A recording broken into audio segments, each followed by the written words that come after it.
Welcome to How to Start Up, the podcast that goes beyond just the headlines to uncover how startups really begin, straight from the founders who lived it. I'm Juliet Fallowfield, founder of Fallowfield & Mason, where we empower you to take charge of your PR and launch your podcast with confidence in-house. In today's episode, we're joined by Chloë Luxton, founder of Bramley. With sustainability as a top priority, this company is providing customers with botanical magic through natural fragrances, bulk refill pouches, and recycled packaging. Keep listening to hear how Chloë got started and why slow growth was her friend. Also, her perspective on B Corp, and we discuss the pros and the cons of getting certified, as well as the pros and cons of being a founder and how to manage that isolation that can often feel relentless. Hi, Chloë. Thank you so much for joining How to Start Up today. It would be wonderful if you could introduce a little bit about yourself and a bit about the business that you have started. Well, thank you for having me. It's great to be here and lovely to meet you. I'm Chloë, founder of Bramley, natural bath, body and skincare brand. I started Bramley 16 years ago now, and it was because my husband and I, we were living in London and we wanted to move out of London, and we found a pub called FF&M, and it had 8 bedrooms and it's in this beautiful area of Wiltshire. You come off the A303, you're halfway between London and Cornwall. You drive through this old arch and then you come through and there's like a lake to your left. It's absolutely stunning. And then at the end, you come to this pub and it's just so beautiful. So it had 8 bedrooms, and I had been in the bath and body industry before, and I wanted to put something beautiful in the bedrooms for the bathroom products because that was my sort of area of expertise. And I looked around, and at the time it was very much single-use, tiny plastic bottles. Do you remember those 30 mils? Yeah, you can never get anything out of them. You could never get anything out of them. And they were generally came from China, and they were just single-use plastic with nothing really in it, just like watery-based products. And I was like, this just doesn't reflect what we want to do here. So I was like, brilliant, I'm going to create my own. And so that's basically how Bramley started. So I went and worked with an apothecary based in Somerset, so like an hour from where we are now. And we put together these blends. I wanted each one to be like the best it can be. So I was like, this can be like the best hand wash that you've ever tried, or the best hand cream. So that was quite a good sort of starting point, really, because then you just go from there and you just literally, I just put everything into it. I think if I'd started now, probably would have potentially done it differently. But I think it's also partly the beauty of the brand in that for me, they all had to be natural bases. And back then it was all about parabens and it's been microplastics and everything. So 16 years ago, not many people were doing that sort of natural story. So I wanted it to be really natural and just fragrance with the pure essential oils. So the essential oils have amazing therapeutic effects, but they also smell amazing. So for the hand wash, for instance, we've got in there clary sage and lavender, which have like renowned antibacterial, antiseptic qualities. So that's the sort of the hand wash. And then in the shampoo and conditioner, we had rosemary and lemon, which have really good sort of cleansing properties. So just 6 products. It was everything you needed for a night away. So it was hand wash, hand cream, shampoo, conditioner, body wash and body lotion. And they each had all of those sort of different fragrances, but they tied together with this beautiful sort of citrus base because I wanted them all to be, the citrus just is always a lovely uplifting sort of fragrance. And so, yeah, so that's how it started basically. And I was brought up in the Anita Roddick era of the Body Shop and the ozone layer, and we had to be recycling plastic and not single use. And so I wanted the hotels that they had big sort of 5-litre refill jerry cans, and then they would fill up each of the bottles. So there was no bottles being chucked away or anything. So it was sustainability was really at the core of everything we did then, and pretty much still is. 16 years ago, how did you go from creating the beautiful guts of the product? So what was inside the bottle was stunning. But then how did you conquer the packaging problem? Because presumably once you'd got it into your hotel or your pub, you then realized it was getting popular. And was it very much like the Chanel number 5? She just sprayed it for her few clients and then people asked her what it was and wanted to start to buy it. Did you have pub guests going, how do I take this home with me? Is that where you start to expand? Yeah, so it literally, I called in the favours for the packaging. And I think I was still at work when they were opening the pub. So I had my friend labelling the bottles for me to put them in the rooms and everything. And then when it opened, I think the really key moment for me where I was like, wow, is when I was sitting in the pub with friends or whatever, and a man would come out of the bathroom like that, sort of smelling his hands. I was like, wow, they actually do wash their hands, which is great. But equally, I was just like, if a man is sort of doing that to smell his hands, that's a really good thing, because traditionally it's more sort of female thing, the sort of whole fragrancy. So yeah, so that's when I was really like, wow, okay, I've created, I think, something that is, and I really wanted it to be unisex as well. I didn't want it to be just for women. So that was a great moment, yeah. And then also, because Charlie was working all hours in the pub, because obviously it was his baby, and because it had guests, people staying the night, it's 24-hour a day business. So he was always working. And so on the weekends, I used to go and sell it at market stalls. So there was this market called the Anonymous Travelling Market. It used to pop up once a month in different villages around the area. And I didn't really know many people in the area at that time, and I hadn't had children. And I used to just go to these markets and set up with my stall and then be like chatting to people. And it was always really good with the hand cream, because I could squirt them. Would you like to try my hand cream? And they'd all try it. And actually still to this day, when we're at Chelsea Flower Show, we're still like, should I try a hand cream? And people walk off and then they smell it, and then generally they come back and then they buy it. So for me, I think also it was just a really good opportunity at the pub to get people to try the products for free, and then hopefully have this amazing sort of connection with the products. Or if they're staying the night, they were having like an amazing time with their lover or their new husband or their girlfriends, whatever, and they come away and they use the products. And there's such a connection between smell and memory. Isn't it the sense that's most linked to memory? So I can smell a certain brand of cigarettes and it takes me right back to being 5. My grandmother probably should not have been smoking around a 5-year-old, but it takes you straight back. And it's such an incredible thing. And this is, again, why I love podcasts, is that when you're listening to something, it's different when you're seeing something, and your audio sense is so strong compared to your visual sense. So the sense of smell is linked to memory. So people would have a lovely weekend away and then want to take that memory home with them. Exactly. And yeah, so that's been great for us. So you went from the pub sampling or providing your guests with a lovely amenity to then sampling at the markets. And then after that, where did it go next? Because Charlie had been in the hospitality sector, people would come down and stay, like all friends would come and stay and see us, because obviously we'd moved to the country, and 16 years ago, there were still quite a few people who were in London. I know the guys, Adam and Clive, who had a Riding House Cafe, they came down. They were one of our first sort of external customers. And they said, oh, I love this hand wash and hand cream. Can we have it in our cafe or in our restaurant? And I was like, okay, yeah, that's, why not? And so then it just grew really organically from there. And yeah, trade just went sort of year on year. It just went up and up. With that growth, going back to the packaging problem, because I know a lot of brands that Necessaire I spoke to, and a few other beauty brands who are really trying to champion the sustainability factor. But in beauty, it's difficult because packaging and then shipping, obviously none of us are perfect, but we're trying to be better as a B Corp. But did it take a lot of research to find the right packaging? Like, where did you start? So, you know what? Part of the joy of starting Bramley is that I had no time. So we moved out, we got married in the May, and then Charlie opened the pub in the July. So I didn't have time to sit down and think about lots of those things. And maybe I would have done it differently if I had, but who knows? So I literally just had to get stock items. So I knew that there was this bottle that I could use, and the caps and the labels. So I knew all the label suppliers and everything. So that would fit with your sustainability. Yes. So I went with easy recyclable, rather than, at the time, there wasn't really anything that was recycled bottle-wise. But I knew that the HDPE, which is the plastic we use in our bottles, was easily recyclable, and it was compatible with the essential oils as well, because you have to be really careful with essential oils that they don't leach into the plastic and make it all brittle and horrid things. The lids are the hardest part, aren't they, to get a recyclable and a recycled lid? Yes. The worst things are the pumps, because the pumps have so many different components, and inevitably they're different plastics, and they have a spring in them, like a metal spring. So it's really hard, and they're really hard to put apart. And I think even though one of our pumps that we have is 100% recyclable, no recycling centre in the UK will actually recycle it, because they just assume it isn't recyclable, which is such a shame.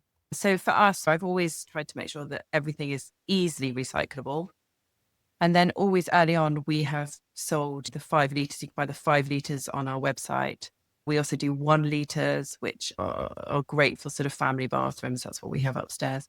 And then also I was looking for ages and ages to find a really nice sustainable refill pouch. There's the pouches that you get, because so many brands do the pouches and they say they're 80% less plastic. They are 80% less plastic, but that plastic that they use is actually the worst type of plastic to recycle, that sort of really thin plastic.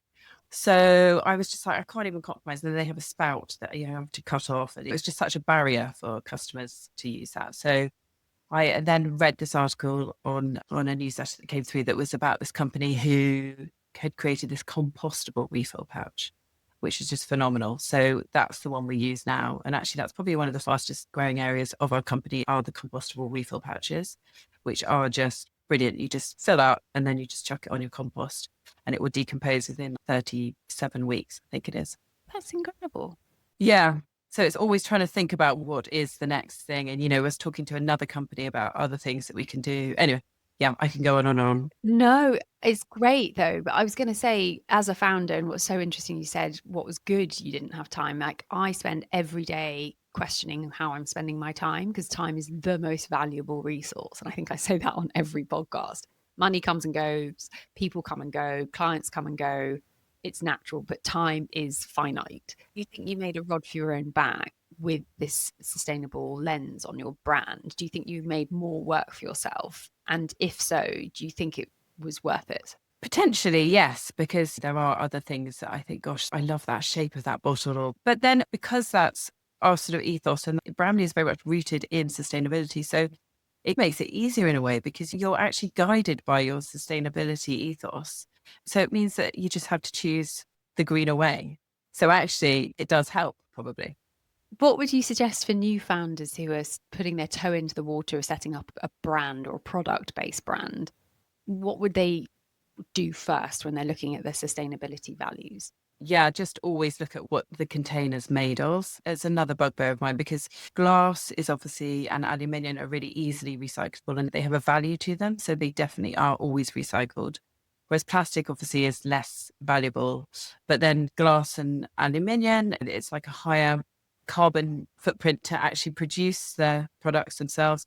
So I don't know. It's slightly you're damned if you don't, damned if you do. But I think if you believe that for you and for your brand, you're making the right sort of greener choice, I think that's all you can do. And how have you got all of this knowledge about what's sustainable and what's not? Yeah, I don't know. I guess I've always had an interest in it. And so I've always just been aware of it. And I think the more you suddenly think about it, and if you really do want to have a sustainable, you question everything. And for me, I think a lot more people are looking at how packaging, especially because we order so much online, I think people really look at how something arrives and whether it's in a plastic or whether the plastic is biodegradable and everything. But I don't know if there is any sort of one resource that you can go to find out all of that.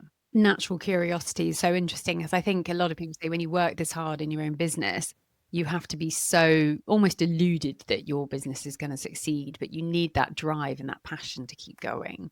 And we both run B Corp businesses. How long have you been a B Corp for? Our B Corp journey, I feel, has been going on for years. Yeah, it's a fair old thing to get done. Yeah, especially as a product-based business. Yeah. And also I really wanted it. I was like back in 2021, I think I started the conversation internally. It's a lot of hard work and someone to actually take ownership of it. And the first time we did it, I think I was in charge and we failed. So we failed last January. And then I tasked Scarlett, my team, and she is brilliant. And we passed in November. Amazing. Congratulations. Thank you. How long have you been?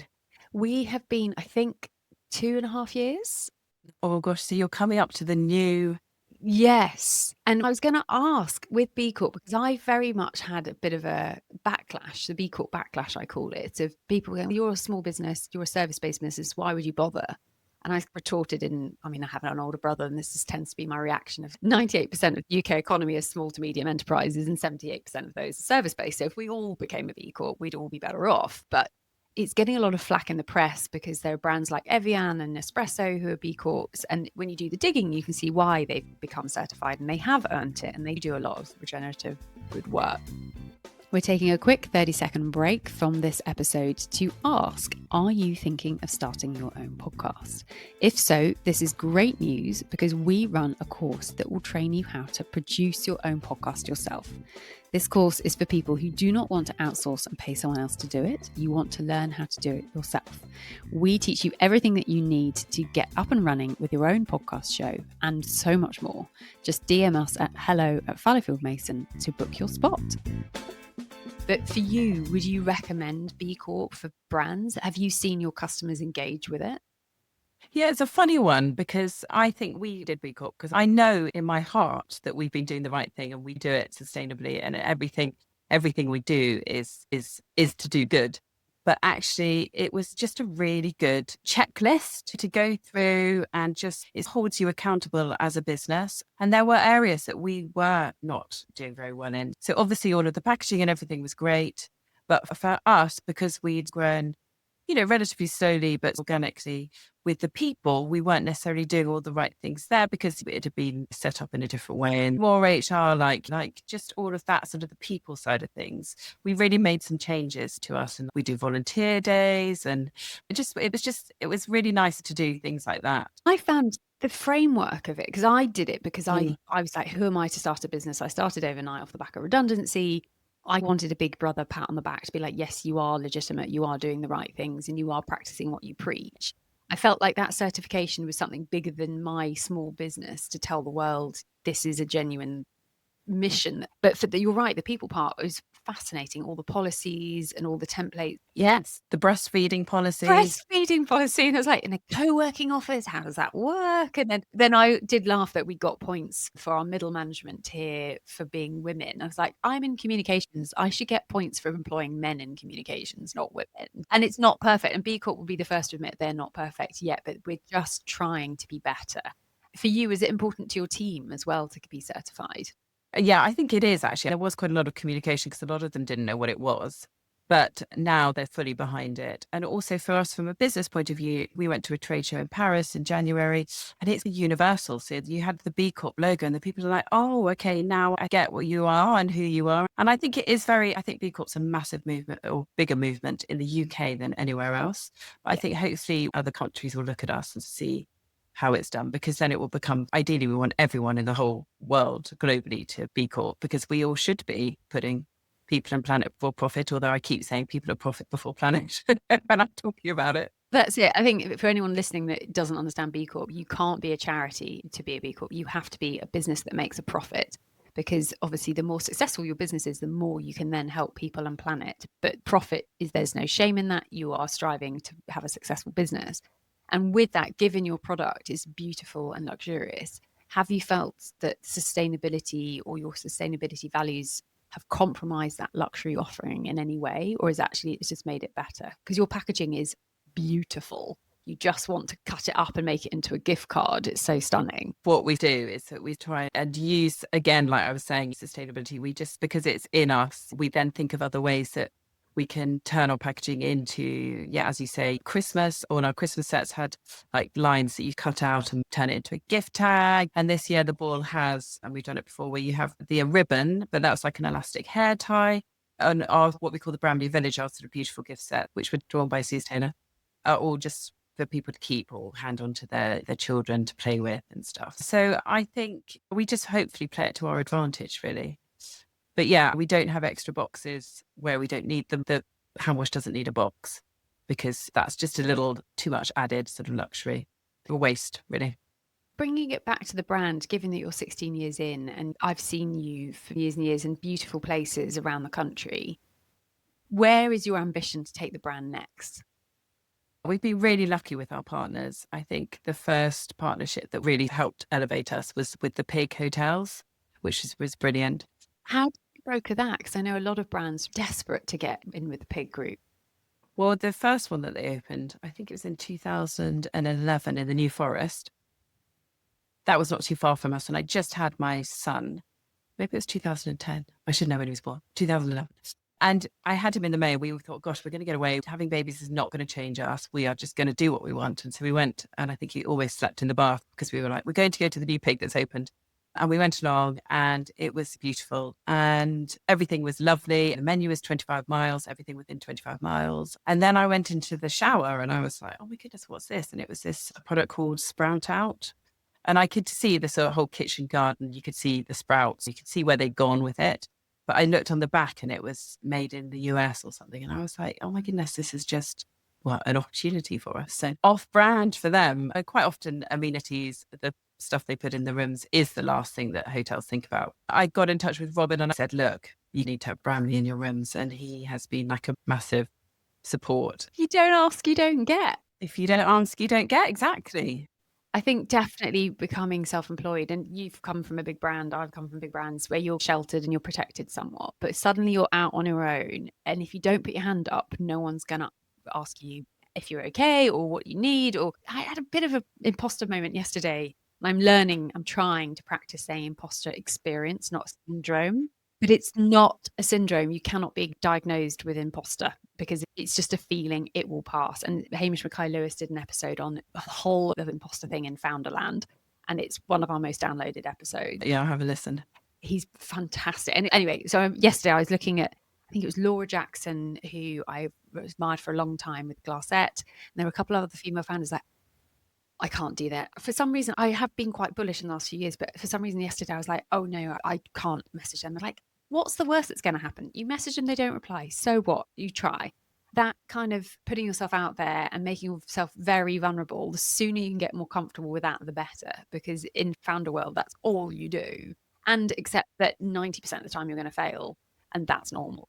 Did they get back to you?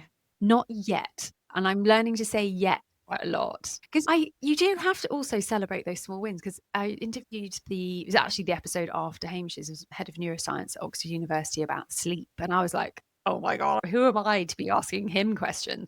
And he was the nicest man on the planet. In fact, now I've moved up here, I need to go for tea, but it was one of those things where you pinch yourself again, like, just ask. So for you, in the evolution of Bramley, have there been some real moments where you've just gone, oh my god, I wish I hadn't done that? Yeah, that's interesting, because we've been such a sort of organic, and we haven't got investors or anything. We've never taken any external investment.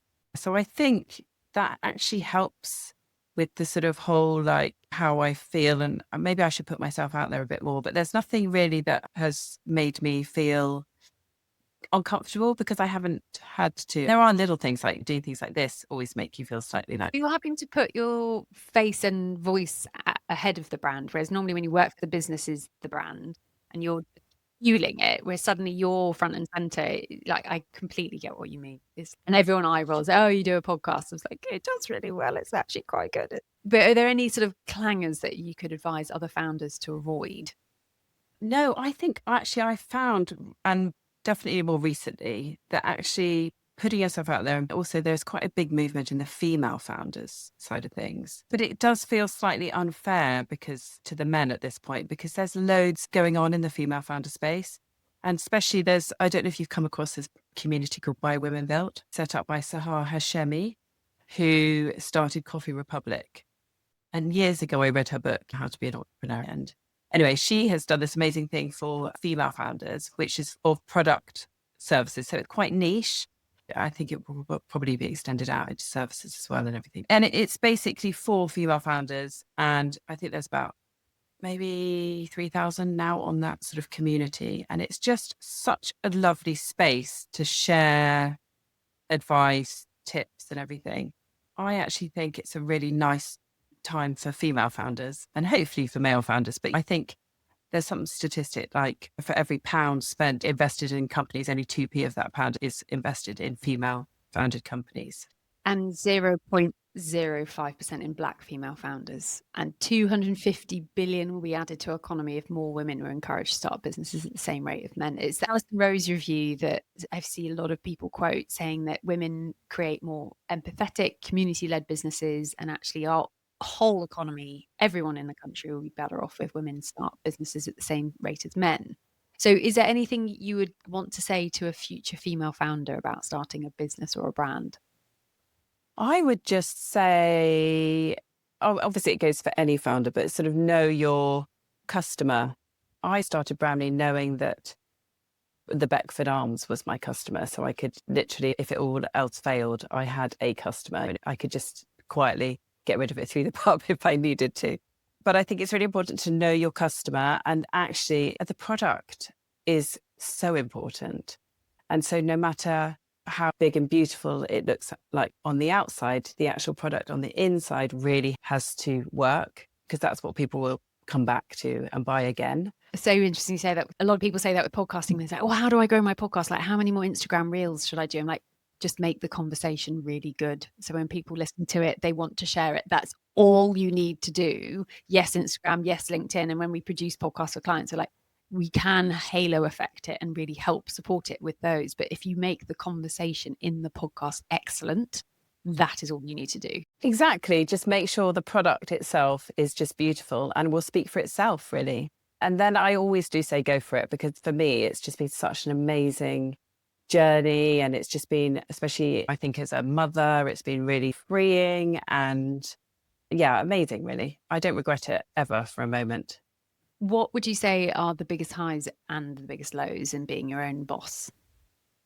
So the highs are the freedom. Again, going back to that, I am very much an advocate, and I've got quite a sort of strong female team around me. And I always say, have the freedom to be able to go to your children's sports days or assembly or whatever that's really important, because fundamentally that's what matters in life. Hand wash will always be there, and you can always get back to emails. And so the high for me is having a strong team around me, having built a team. I love all of that. And then the lows of being a founder, it's quite lonely sometimes. I do have a business partner who helps, but equally when you're, I think in any role, everyone looks to you as the founder, everyone looks to you and you're like, I don't know the answer to, everything. How do you manage that? How do you keep on top of that? I think you still just have to go back to your roots, to take a moment and think what is right. And gut, I think gut is a massive thing for me. Does it feel right? Does it not feel right? But how do you manage the loneliness? Like, how do you manage that isolation? Well, again, that is real. And actually, about going back again to this female founder for Through by Women Built, and just through the journey of meeting people at different events and stuff. I hate networking events really, but actually I've come to enjoy them more. Yeah. It's just having that connection with other female founders and just talking it through and just saying, I've got this issue, or just being able to WhatsApp or message and say, what do we do here? So actually, I think that's really helpful. And then talking to my husband and female friends, and it's just about sharing it. That age-old, a problem shared is a problem half, is so true. It really is. And even if it's a friend, so I use co-working offices for this reason, because you can just ask someone who's sitting opposite you, who knows nothing about your business, or you say, I've got this VAT question. Do you know anything about it? And they might know the answer. And you just build that bond and that relationship with them. And everyone has a different perspective. I've actually seen it mirror. I've moved house recently. So renovations, I am clueless. I've never done it before. So anyone that comes to stay has a different idea. And I'm like, oh, yes, flip that door into that room. And they see things differently. So getting it out there. And this is where the podcast came from. You put your hand up and ask for help, and you ask a ton of questions. People can give you answers.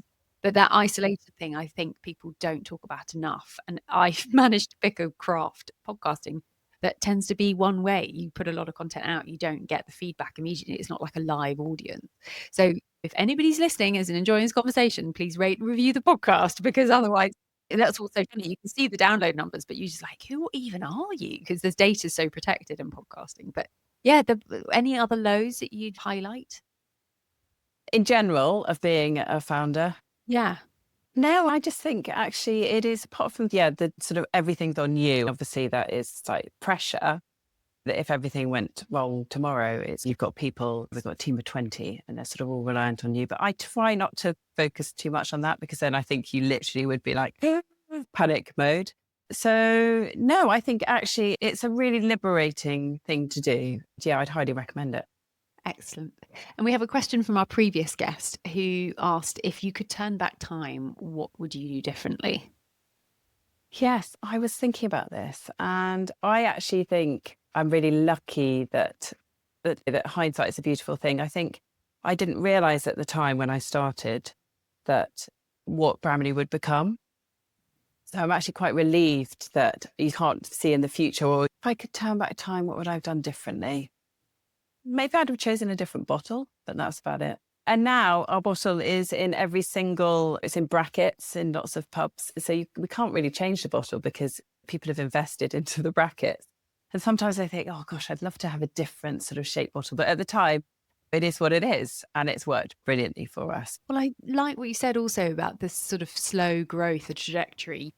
Going all guns blazing, you haven't taken investment. And I think a lot of people, again, in that co-working office I mentioned, like, you need to get investment and beat your chest. And it's like, well, no, because then I have a different boss and someone else owns my business. Thanks. I'd rather keep it private. And I think there's a lot of bragging rights around how much did you raise? It's like, well, you don't have to raise. You're doing a pretty good job.